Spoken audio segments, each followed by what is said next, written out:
Alam mo, Sis Rona, may dahilan yung Diyos bakit ka napunta dito, bakit ka na-attend. May reason. Ngayon alam ko na. Kasi it means dito talaga yung church na aadanan ko at yung pupuntahan ko lagi. Kasi yun nga, tumatak sa isip ko yun. Bakit nga naman? Dati pa yun sinabi sa akin yung pastor nung una pa yan. Siguro second or first or second na attend ko. Sinabi, may dahilan ng Diyos, ba't kayo dinala dito? At ba't kayo naka-attend dito? Hindi lang accidentally. Yun talaga, natandaan ko. Tama nga. Yun. Wala lang na lang ako kasi parang flashback lang na. Paano ka binabago ng Panginoon? Paano natin? Huwag lang tumigil. Yeah. Kasi mahirap naman kung hiling lang ng hiling. True. Ano yun? Parang one-sided, ganun. Puro ka lang hilig tapos walang balik sa Diyos. Diba? Parang sa mga tao din yun, diba? Na Marbs? Maya't maya, ibigay sa atin yung yung status or PR man makalimot tayo tapos tama. mas masakla pa pala yung mangyayari. Oo, tama. Grabe to. Talaga ito, ganyan talaga yan, Marbs. Marami ka siya. Marami siyang sa buhay, mga hungkot. Ang dami na napasawa nung Marami nga akong hugot sa buhay. Wala lang ako mahugot sa bulsa. Kanino ko nga humuhugot? Ha? Kanino ako humuhugot? Una, sa Diyos. Pangalawa ka na lang.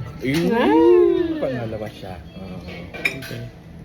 Pag naman umabot sa point na umaga na hinugot, yung saksakan, nasira na yung natin cellphone. Kala ko ibang hugot Pero, baka sabihin naman nila inaabuso kita na siguro bilang mag-asawa, lang yun. Gusto lang mapubuti kita, kaya kinaganito kita, inisirikat kita. Kasi sabi ko talaga sa kanya minsan, huwag ka na sumama yan. O, tingnan mo, ganun talaga sila. Tama nga ako. Sabi nga nila, ang pamilya, ang asawa, kung ano sabi niya, yung pinaka-the best para sa'yo. Kung huwag ka makikinig sa ibang tao. Natin is si Lord. True. Si Lord lang i-please natin. Ay, simula na.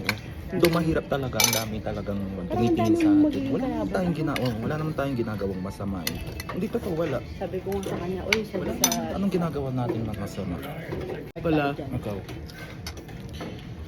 masarap pala sa feeling yung pinipili kong manahimik kaysa dumipensa sa kanila. Kasi wala din. Manalo man ako sa diskusyon, ganun pa rin. I-judge ka pa rin lalo kung ano ka dito. Manahimik ka na lang. Ano status mo dito? Kaya, hayaan mo lang silang magkomento. Yun lang, huwag sana kayong susuko. Yung totoo. Kasi grabe talaga yung natin. Never ako Huwag yung Sabi ko tigilan. sa'yo, Tuloy-tuloy lang. Tuloy-tuloy Kasi lang. kahit na hindi ako nagbibilang ng mga I'm very proud of GMS kasi JBS. JBM. JBMS. IM. Kasi GBI. nanguna, nag-post lang ako kahapon. Inad na ako ng mga sister. Which is, gusto pa nila ako makilala. Natutuwa talaga. Gusto ko pa rin kayo makilala. Ang dami. Yung Bible na nabasa, love your enemies. Parang ganun din sa sarili mo. Mahirap siya sa totoo lang. Parang hirap Oo, naman. ang hirap. Lalo yung enemy mo na ayun pa talaga yung mga dumurog pa sa'yo. Yung dating akala mo andyan para sa'yo. Wala. Sila pa pala yung sisira sa'yo. Hindi ko alam kung paano yung word na may iwasan yung tinatawag na madaling magpatawad pero mahirap makalimot. Oo, tama. Siguro. Kasi parang nag-iwan na siya ng scar pa. Siguro sa gabay na lang ng Diyos. In a way. At yun lamang po, doon po nagtatapos ang aming balitaktakan. Hope na marami kayong natutunan. Walang kaplastikan yung sinasabi natin about lang kay paong katotohanan lang po. Kaya nga gusto ko makasama sa Minsan may mga bagay na wala naman tayong ginagawang masama, di ba? Na kung nag-grow lang tayo, spiritual growth. Pero ganun pa rin tayo. Pero yun lang, dati sila masisisi. So pag-pray lang natin sila, ganun. And mahalin natin sila.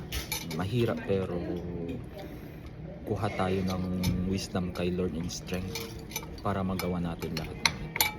Lamang po at maraming salamat.